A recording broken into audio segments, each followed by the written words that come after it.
So Bill, what was your most memorable experience serving as president of the ASDS? I'm Bill Hanke. I was president of the society in 1995-96, and that was the 25th anniversary year of the ASDS. So I got to preside over the 25th anniversary meeting. We had a special issue of the journal, Dermatologic Surgery, dedicated to the anniversary. Actually, one of the articles in that journal was an article that I wrote on the safety of liposuction in 15,336 patients. So I had a great anniversary year, but there were really two things that set the stage for my presidency, and those things happened in 1990. One was the untimely death of Sam Stegman, and the other was the sale of the Journal of Dermatologic Surgery by Dr. Robbins, who was the owner, to Elsevier Science Publishers. So let me just talk about Dr. Stegman for a second, because he was from Indiana like I am, and he was an amazing guy. He was like a senator. You know, when he spoke in a room, all the seats were taken. We were all there. We were all waiting to hear what the future of dermatologic surgery would be from Dr. Stegman. But a great speaker. When he was a junior in high school in Peru, Indiana, he won the Alexander Hamilton Award, which was given to the top high school debater in the United States. So Dr. Stegman actually wasn't a doctor at the time, but he went to the White House to receive the scholarship award from President Eisenhower. So Stegman was quite a guy. He wrote multiple books, and when he died in 1990, I was on the board. I'd been on the board of the ASDS, and I wanted to think of a way that we could honor him and also honor members of the ASDS in the future who had done significant things like he did. So I started to think about this, and we decided to establish the Stegman Award for excellence in service. And so when I became president in 1995, the first thing I asked the board was, we'd like to establish this award.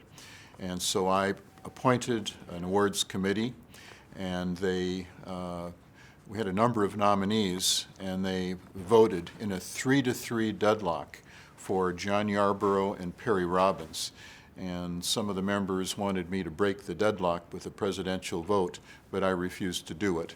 And the award was given by me at my privilege at the annual meeting to both Dr. Robbins and Dr. Yarborough. So that was the first Stegman Award. Now, the second thing that happened in 1990 was the journal was sold by Dr. Robbins to Elsevier. And Dr. Robbins had started the journal. He had a lot of resources that he'd put into the journal, and this was his chance to get some of those back again. So I was the editor-in-chief of Dermatologic Surgery at the time, and we had an editorial office in New York which consisted of 10 people. And things changed a lot then when Elsevier took over. The office went away, the 10 people went away, and I interacted with one of the Elsevier editors. So it wasn't the same, wasn't as much fun. And I didn't like the idea of working for a publisher. I thought the ASDS should own that journal. So it became my mission to somehow make that happen. And so we planned it out. And when I became president of the ASDS in 1995, we had a number of sponsoring organizations for the journal. We supported the journal. And I got two of the other presidents, Shelley Pollack, who was president of the International Society for Dermatologic Surgery, and John Skauge, who was president of the American College of Mohs Surgery, and myself as president of the ASDS. So we wrote a letter to Elsevier and told them that we wanted to purchase the journal from Elsevier, and that if they didn't sell it to us, we would pull our sponsorship, which meant that all those subscriptions from our members would go away. And furthermore, we would not submit articles to the journal from our membership, so the journal would crash and burn. And so we were really insisting on them selling it to us. Or we would start our own journal, another journal. So after some negotiations, they finally realized that we were for real and we were serious. and they agreed to sell the journal to us for, which was essentially 3 years in royalties, which was $300,000. So they kept the royalties for 3 years. At the end of the 3 years, the ASDS owned the journal, which is the way I felt it should be for the future of dermatologic surgery, because the journal is so important, to our specialty and our society. So that's how that happened, and the journal has continued to be a great resource. We've had multiple editors. It continues to grow and make money for the society. But what were the most significant innovations in dermatology at the time you were president? Well, this was in the mid-90s, and lots of things were happening. If you go back to the 70s, dermatologic surgery was basically excisional surgery, dermabrasion, hair transplantation, and chemical peel. And so by the mid-1990s, we had Mohs surgery growing across the country. We had multiple training programs. Tumescent liposuction had been developed by a dermatologist. Pulse dye laser had come along. There were other lasers that were being developed. Fillers we had some very simple fillers that we used in the early 80s, but the time we got to the 1990s, there were other fillers that were going to be much better. The ability for Mohs surgeons to repair their defects, to do reconstructive surgery, became better and better as the fellowships developed and as the training programs developed. And then we became more interested in office surgery in a formal sort of a way. And the ASDS had 2 seats on the HHC Board of Directors. And this was an accreditation association. The 2 seats were Roy Geronim and Roy Grecken and myself. And both of us later became presidents of HHC. So those are the things that were going on. Who was your most memorable patient and why? Well, my most memorable patient, this is an easy one, because when I first started out in dermatologic surgery in the faculty in Indiana, a patient came to me with a football-sized basal cell carcinoma on his shoulder. And I don't mean a flat football, I mean an inflated football. And he had religious issues and hadn't been to the doctor. And so this was one of my first Mohs surgery cases. So we took off the tumor with Mohs surgery. We did some split-thickness skin grafting. The man was about 55 years old, and I was able to follow him for 30-some years after that. And probably about 5 years ago, I heard that he had died. And someone told me that I had been mentioned in his obituary. So I Googled him and I looked up the obituary. And he'd been a newspaper reporter. He'd been all over and he met many famous people, but he grew up in central Illinois. And at the bottom of the obituary, he said, "I'd just like to thank 2 people for saving my life.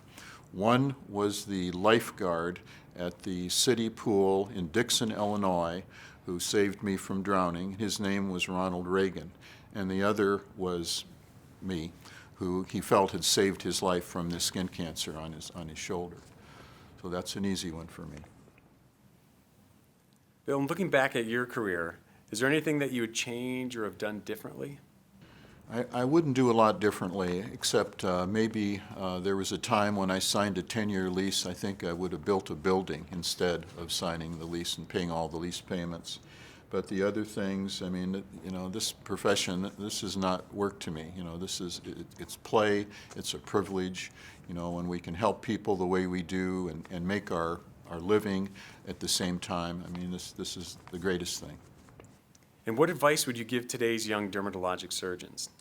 Okay, my advice to young surgeons would be several things. Contribute your time and your money and your passion to the specialty. Learn the difference between service and self-service, because this is about service.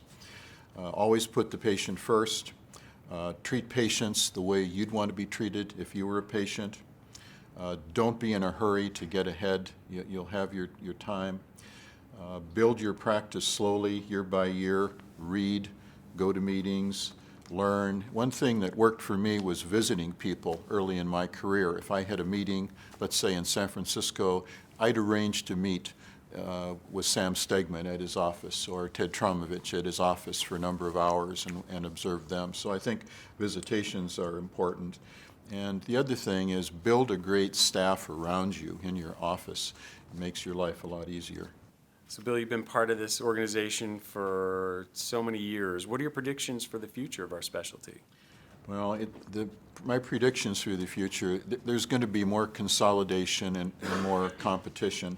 I think, well over 50%, maybe closer to 75% of doctors now are employed by hospitals or corporations, and maybe a little less for dermatologists. So we need to be really good at what we do, and that's one of the things we do at the ASDS meetings is we get better at what we do. So education is going to be important so that the competition feels it. And what advice do you have for the ASDS leadership in serving its membership in the future? Well, ASDS does a lot of things very well already, so that's really a difficult question for me. But, we've got a quality staff, better than we've ever had in the past, so that helps us. We need to listen to our members, survey the members, find out what their issues are, what their problems are, and collaborate with other organizations whenever we can, particularly the AAD, where there's a lot of collaboration that's possible. And the ASDS does a good job of representing us in multiple venues. They keep us at the table, and these would be places like the AMA, where we have great representation. I've testified at state medical boards before with an ASDS staffer by my side, so the HHC Board of Directors has been important for us, and then the congressional offices that we're visiting on a regular basis on a number of issues are very important.